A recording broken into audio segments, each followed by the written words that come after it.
Bruce Collins is my name, Bob, and I could ask 6 or 7. But look, I've been very interested in this topic for a number of years, and I'm one of the people Kevin Rudd says is holding the planet to ransom. I really think there's been a lot of misinformation put out. I don't wish to be disrespectful to anything you've come up with there, but I've got to say I have read very eminent opinions which are quite the opposite in some of those things. But I'd just like to point out that some of these trend times that you are quoting, 30 years rainfall, 50 years rainfall, etc., and temperature increases, are really over a very short period of time as it fits into the history of the Earth, the scale of time. So how real are they? Now, like the Victorian fires last year, there's surely the demographics in Victoria with all these people who have become remote from nature, loving to go out and live there in amongst trees and vegetation that they either couldn't be bothered to clear or their councils wouldn't let them clear. It's got a lot to do with it. There have been bad fires in southern Australia in those areas for many years.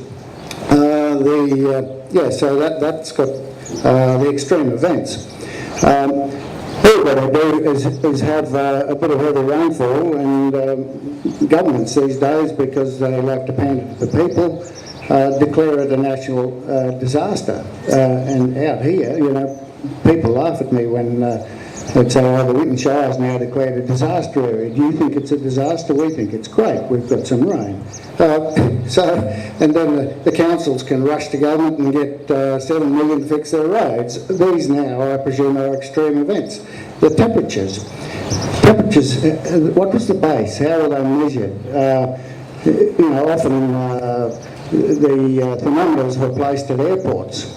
A fair bit of open space. Now the airports, many of them are surrounded, especially in the bigger cities, surrounded by cities. There's jet planes issuing fumes on them, and they've got to be affected by the activity, the heat island effect, as I've read about in big cities.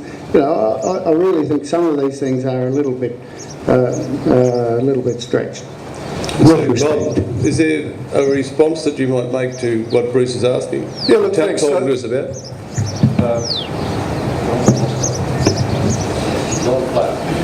Bruce, firstly, I'm here all day, so only too keen to entertain the discussion at lunchtime as well as morning tea.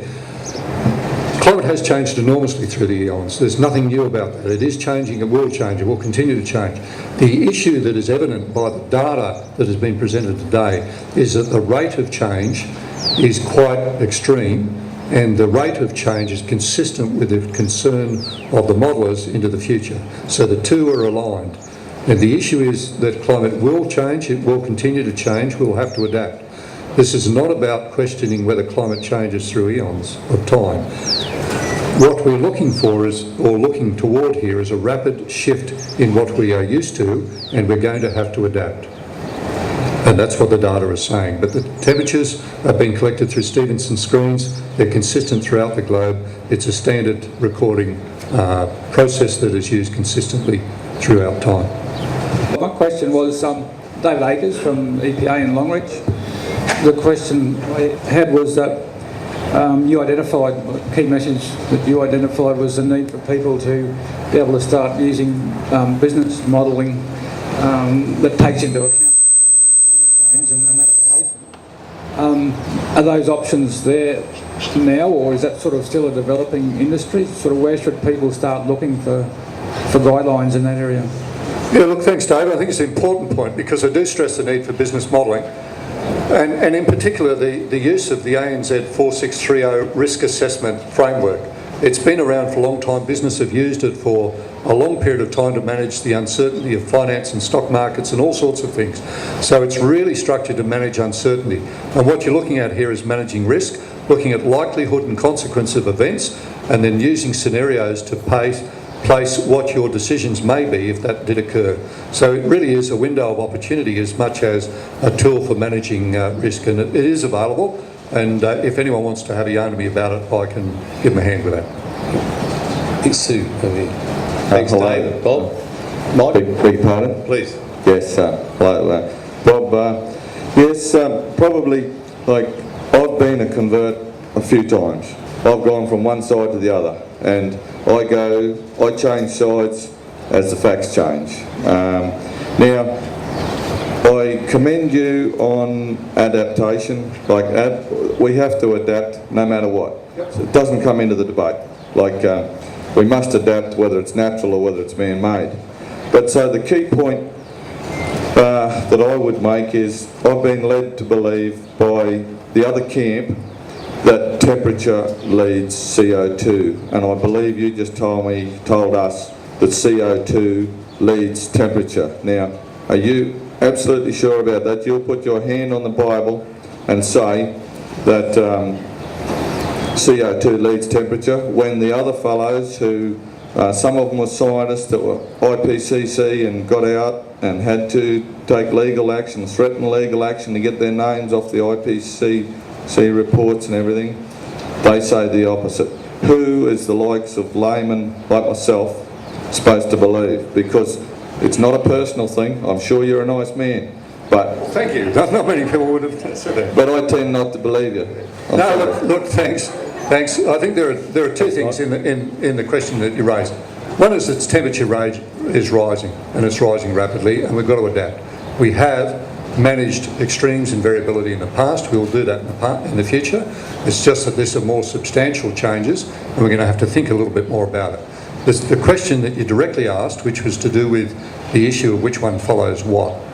CO2 is a gas in the atmosphere that influences the degree of which the irradiation from the sun is either bounced back off the atmosphere and back down onto the earth, or is allowed to go back up through.